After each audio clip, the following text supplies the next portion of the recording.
thank you so much, Martin Sorrell. Yeah. Once again, to be meeting you so soon. I mean, you know, my first visit to Kochi. I'm ashamed to admit it after, what is it, almost, God knows, 35 years. I've never been to Kerala before. But I want to start by congratulating you. Many congratulations on, you know, finally launching S4 in India so soon. Yeah. You know, you've just about given birth, and yes. you know, you're launching in India. It is truly. You're referring to the 2-year-old that I have. Both, actually. So I have what is effectively a 7-month-old in the S4 capital, and I have my or our 2-year, 3-month-old baby. Yes. What can I say, Martin? You truly are a Superman. I wish I was. No, it's my wife who's the Superman. So, you know, S4, I believe it's going to be headed by Puran Malwani. Could be, yes, could be. Who is going to be, you know, based out of Bangalore. So I'm super excited about your India plans. Yes, so we are too. But I mean, we're starting from ground zero. But as you'll see in the release, with no pressure on Puran to push forward. Puran we've given him some strong objectives. He's already talking to clients here in India, and to people here in India. And you know, the acquisition opportunities in India are limited. Right. But there are some good, maybe younger businesses, right. More digital orientated businesses, both on the content side and the media side. Media side is a bit more difficult because the Indian market is not what I would call a transparent market. It's a more opaque market maybe than some other markets. And India is different in many respects. It's a more traditional market. The media industry is still rooted in newspapers, television, of a more analog variety. And you see that in the structures of the agencies. When WP, for example, restructured its businesses with VML and Y&R and JWT and Wonderman, I mean, it was a bit of a joke, really, because it was in an Indian context, because nobody knows very much about VML in India or Y&R in India, for that matter. Yeah. They don't know very much also about Wonderman in the country. It's about JWT and Ogilvy and Gray, and the media companies and Kantar. Yeah. You know, so it's about Mindshare, it's about MediaCom, it's about Maxis. You even have Maxis still here, so even on a worldwide basis when it's been absorbed into Wavemaker. So India has very different characteristics. Having said that, digital is coming here in a rush, so it's having a very significant effect. You know, somebody like Uday at Star, for example, has done, I think, a phenomenal job in changing the nature of a traditional business to accommodate the digital changes. And I think you will see that in India. I think Indian flexibility and intellect will enable Indian businesses to change rapidly. India will be the most populous country on the planet. And therefore, I don't for know us, if that's a good or bad thing, but anyway. Well, I mean, obviously it brings challenges. Yes. It's better than actually having an aging population. I'm not sure about that. I mean, why? You know, because this is I mean, people are calling it a demographic dividend, but it really seems to be a demographic liability of sorts. Well, I guess it's a demographic dividend if you do something about it. Yeah. I mean, the sort of things that the Prime Minister Modi has tried to do in his first term, which I think have been positive on a world stage, certainly, and an Indian stage. But you know, when you create significant change, whether it be demonetization or GST or whatever it is, well, I think the jury is out on that, right? Well, on demonetization. When you make those changes, it's challenging. You alienate, you cause friction. You know, people often say Angela Merkel had the Schroeder dividend, to use your phraseology, and Gerhard Schroeder made very significant changes to the German economy and created a base, but it created so much friction he got kicked out. So, very different. Most people I talk to think that the Prime Minister will be re-elected next time round, but maybe with a smaller majority, which will make it more difficult for him to institute change. So we have to see what happens. So are you hearing the Prime Minister will be re-elected or the party will be re-elected? Well, I'm hearing both, actually. So I was just being naughty. But I mean, coming back to, you know, S4 and the plans in India. You're never naughty, so you know, I'm interested in knowing what the offering of S4 will be in India, because clearly you will have to cater to something that is currently a vacuum or not available currently. Well, I think you see at the edges, you see it. So first of all, our approach is purely digital. That's number one. Right. Number two, it's the holy trinity, as we put it, maybe somewhat inadvisedly, but of first-party data driving digital content and driving media planning and buying or programmatic. It's faster, better, cheaper. And I think that's at the heart. I mean, a lot of the things you see going on, the nascent things in India, the things that are developing, are around that thesis. Faster because in a digital world where you're always on, you're almost running political campaigns. I mean, most of an FMCG campaign is no longer, you know, a big event around Olympic ads or the Oscars or whatever it happens to be, or Formula One or the World Cup, whether it be cricket or football. It's around continuous development in an iterative way of creative, of content. And so the need is to have what we call assets of scale, large number of assets. So, you know, taking a Netflix campaign, for example, you know, if Media Monks has done work for Netflix on Narcos, we take the Narcos films, we cut them up, we will do 1 second commercials.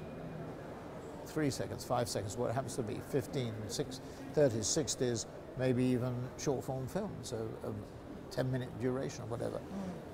Interlace our content, and then depending on what data, if we see you on WSJ.com, or if we see you on a fitness site, we'll serve you a different execution. I think something like 1.25 million different potential executions depending on what consumer behavior is. But it's an iterative process, so you develop the content from the data, you then feed the content to the consumer, you see what his or her behavior is, and then you change the content again. So faster, better means using technology in a more efficient way. So any of the new technologies, and Media Monks and Mighty Hive are excellent at this, they're first rate at this. They embrace the technology and use it. So whether it's AI or VR or AR, whatever it is, or voice or whatever, they embed it in the work they do very well. And then cheaper, it's the way of the world since the world has been growing slower in nominal terms, clients have had less pricing power and they've been very focused on cost. Let me ask you a question. You know, what you're attempting to do with S4, right? And yes, you have the advantage of, you know, having the clean legacy. Sheet of paper. Yes, clean sheet, but also the legacy of knowledge that you carry, you know, with heading a behemoth like WPP. And now you're smaller, more agile, and hence faster. I mean, that's the downside as well, because you know, here in India, I think WPP will be about $800 million of revenue, whatever it is. It has a 50 share. It's a phenomenal business, you know, and the quality of the people here. I mean, as you know, whenever I come here, I say, you know, if every business we had in every country, and that applies to S4 Capital as well, was as good as what I've seen in India over the last 35, 40 years, I could retire. So, I mean, the quality of what people do here and the thinking is extremely good. And I'm very bullish on the country, because with that population growth, which I think is a dividend, it doesn't hamper you, I think as long as there is sufficient change, you know, in infrastructure and government policy, etc., then I think the potential is enormous. True. I love the way you're so optimistic about us.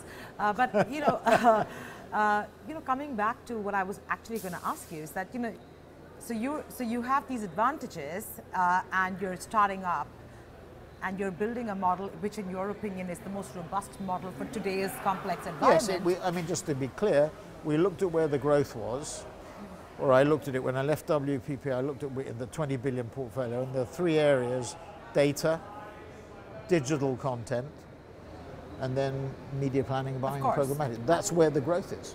Sure. And you know, I was speaking to some of the Indian CEOs, media CEOs, and they were like, the big money, even for holding companies, is coming from trading.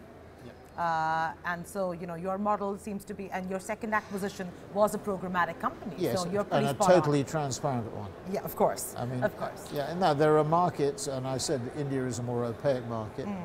China is an opaque market as well. Japan.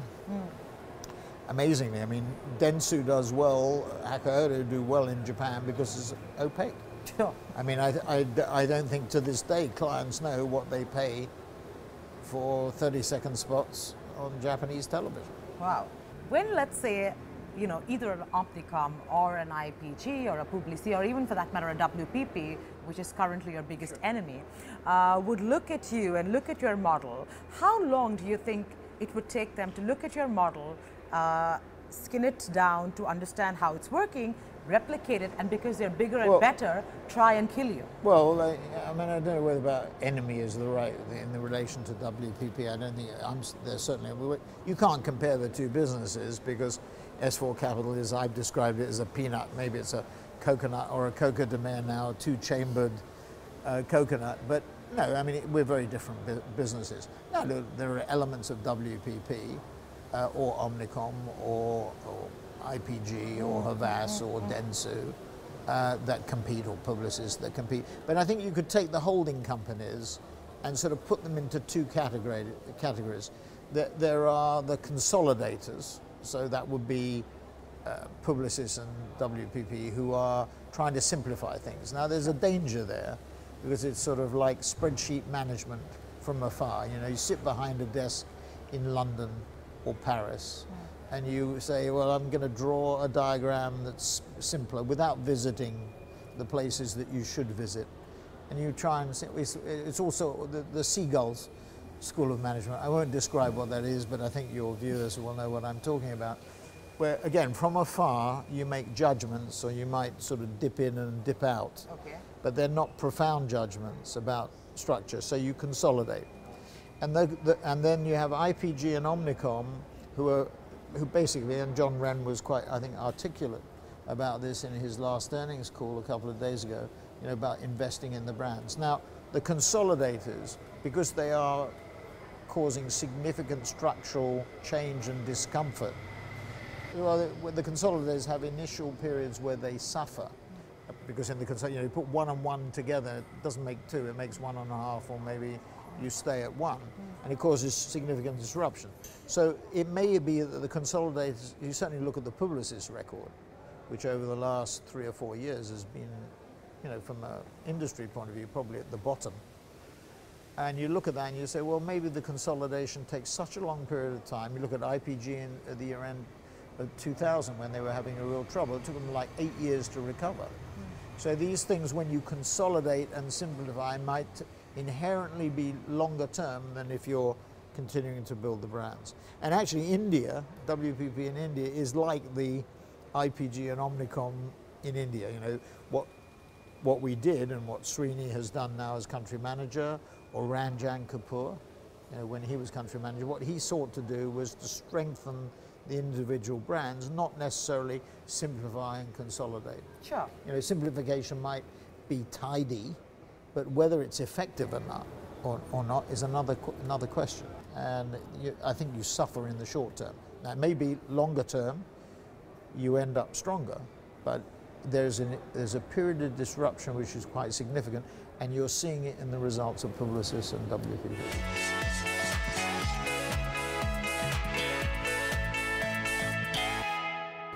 You made a statement where you said that you're comparing, what's happening with Brexit to what's happening with the industry. Yes. And you said really it's about taking back control. Yeah. Well, there was this film, a really good film actually. Dominic Cumberbatch starred as this guy, I think his name was Dominic Cummings, who ran the Brexit campaign. And his tagline was "Take back control." And I was sitting there watching it at home, and I was thinking, gosh, this is like, I sort of feel clients feel. So in a world where GDP growth was lower in nominal terms, where pricing power was limited, where there was a focus on cost, they felt they'd lost control because the walled gardens, Google, Facebook, Amazon, were saying, look, for privacy reasons or the pressure we've been getting, we're not going to share the data. So control of the consumer relationship was resting more and more with the platforms. The clients felt it was necessary to establish that relationship. Their first-party data gave them the possibility of doing that.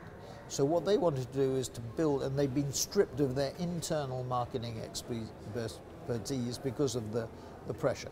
So as we built these agencies, not just us, but Publicis and Omnicom and everybody else, around the clients have, in a way, it was the law of unintended consequences, felt surrounded, and they felt as though they were losing control. Then they had the pressure from the platforms, and they felt they had to exert more control. They'd been denuded of marketing resource, so they wanted to reinvest. So the reason, I think, the primary reason for in-housing or co-location with the agencies comes from this desire of clients to exercise more control on the process and for them to feel as though they have more But I have a rejoinder. My question to you is, when was the last time the advertising or communications industry could claim they had control? It's been a while. Well, you could say there's an oligopoly. You could say there are 6 holding companies, which despite, it being a tougher environment maybe than it was a few years ago, which is certainly the case, they still control, 65% of the industry. And you could say that there was this concentration and the clients, and then particularly when, you had these one agency relationships or one holding company relationships, there were tensions. People inside the client companies at various levels in various geographies might say, we want to have more freedom.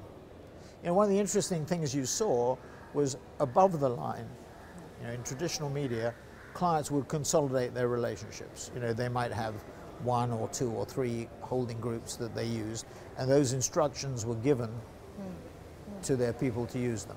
Then with the growth of digital, which wasn't policed as intently by procurement or by the center, you saw this proliferation of production agencies and digital content agencies, and part of the reason for that was what the management knew, that if they were digital, there was less supervision. As digital reached 20% of the budget, or now on average maybe if the bigger companies 30 or 40%, there's more focus on digital. And what I see starting to happen is big companies starting to say we want to exercise more control over our digital budgets from the center as well. I can think of 2 major examples that we're working on at the moment where the clients have said, okay, we're going to centralize the data piece, the content piece, and the media piece from a digital point of view. You're launching in India. Can you give me a sense of your, client list? It would be those clients, obviously, that we work with on a worldwide basis, but we had a lot of success, particularly recently, with P&G and Braun, with Nestle and Starbucks, with Avon, with the IOC, a motor racing brand we were awarded last week, which was not public knowledge yet. So there's a lot of incoming stuff. Are you currently looking at a space, because you're just about in your launch phase, at looking at stuff, like global brands which are present in India, both, or are you also both, going no, both local, and I think the appeal we will have in a way will be as much to local brands as it will be to, because if we can implement the faster, better, cheaper, I think that plays very strongly to the Indian market. I mean, faster, better, cheaper is really where I think the sweet spot will be here. And if I had to ask, what kind of team are you looking at in India? How big is going to be your operation? The honest answer will be... You always have the answer in your head. No. We will do as much as we possibly can.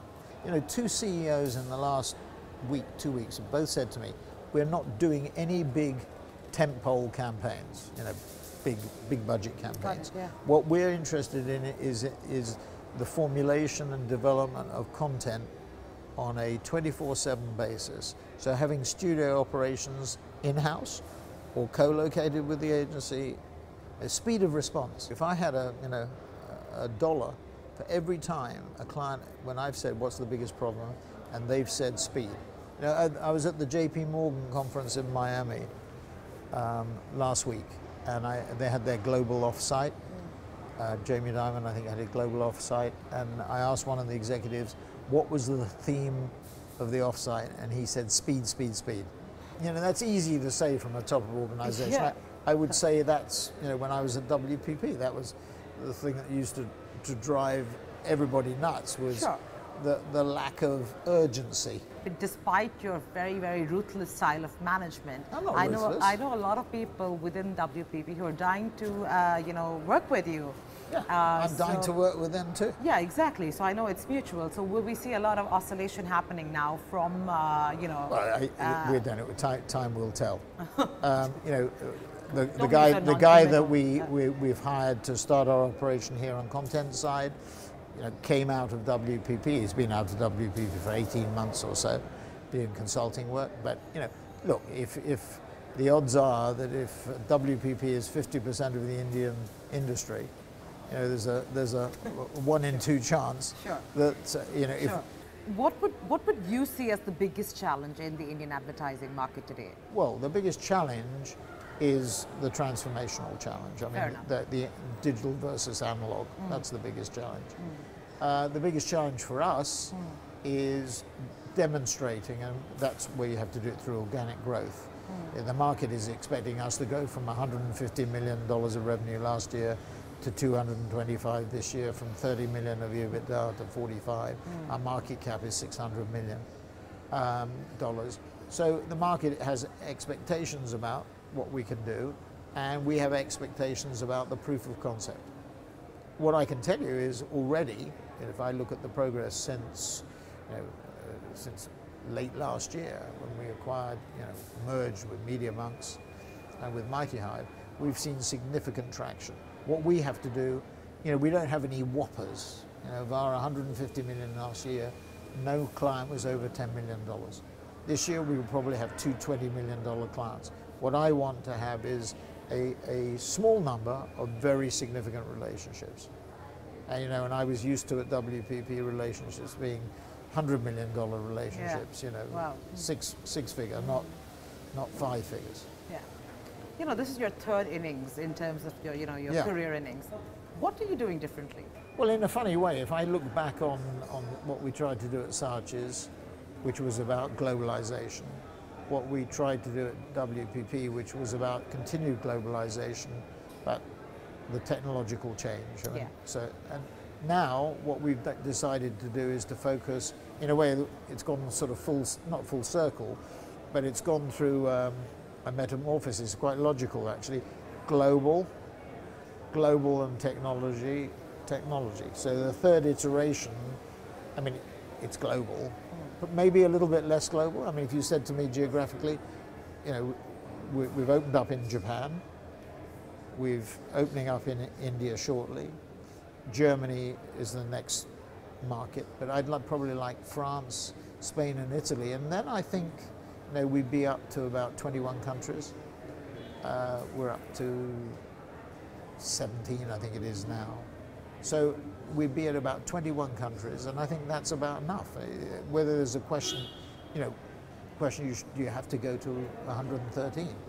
So there'll be a global element to it. There'll be a technology element to it as well. Sure. But the primary emphasis is on digital and technology. So that's how it's metamorphosed. Right. From global and tech, and now it's more an emphasis on tech rather than global. Okay, last question before I let you go. 2 months into 2019, and given the Yeah. fact that you love trend spotting and Yeah. love crystal gazing Yes. quite accurately, give me a sense as to what we will see at the end of 2019 in terms of the space. Will we see a few giants crumble, or will Well, I think it's going to be very bumpy. Okay. I think one thing CES, it was about experimentation. I think at Davos it's about bumpiness. You had this dichotomy between governments who weren't there, they were looking after their own problems. You had, Modi was not there either. You had people running businesses who were worried. They weren't depressed, but they were worried because of social political issues.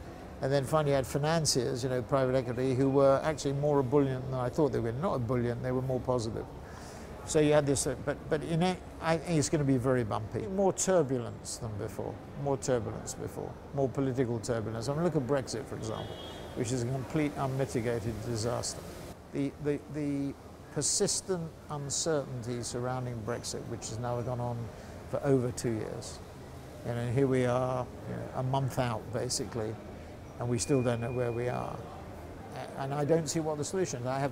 If you said to me what's going to happen, I have absolutely no idea. It's completely I don't think I've ever heard you say unpredictable. that. Well, you had what, 7 MPs leaving the Labour Party, rumours about what might be happening. You may see some realignment of UK party politics. Possible. I think unlikely, but possible. I think the uncertainty is crushing for business. And who are you betting on in India? I don't take sides. I mean, I listen to what people tell me. I mean, I should ask you, what do you think the result of the election will be? Well, thank you so much, Martin. Thanks, always good to see you. a pleasure. Thank you.